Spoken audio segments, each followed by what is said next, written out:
আসসালামু আলাইকুম প্রিয় নেতাকর্মী ও সমর্থকবৃন্দ, আশা করি সবাই ভালো আছেন। আপনারা জানেন আগামী 26শে অক্টোবর এলডিপির 20তম প্রতিষ্ঠাবার্ষিকী। এই প্রতিষ্ঠাবার্ষিকী উপলক্ষে দেশবাসীকে জানাই আমার প্রাণপ্রিয় সংগঠন গণতান্ত্রিক যুবদলের পক্ষ থেকে আন্তরিক শুভেচ্ছা ও অভিনন্দন। 2006 সালের 26শে অক্টোবর গণতন্ত্র রক্ষা, দেশের সার্বভৌমত্ব রক্ষা ও সামাজিক ন্যায় প্রতিষ্ঠার লক্ষ্যে এলডিপি যে যাত্রা শুরু করেছিল,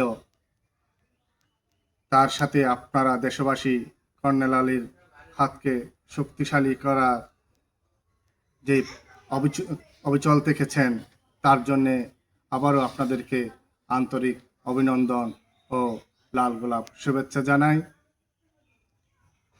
দেশের সার্বভৌমত্ব ও স্বাধীনতা রক্ষায় এবং ন্যায় প্রতিষ্ঠায় এই দীর্ঘ পথ চলা এলডিপির অগ্রণী ভূমিকা ছিল।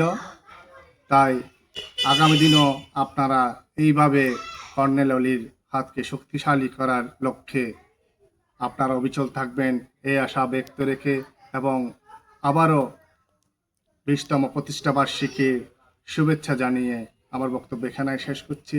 ধন্যবাদ সবাইকে। কর্নেল অলি জিন্দাবাদ, এলডিপি জিন্দাবাদ।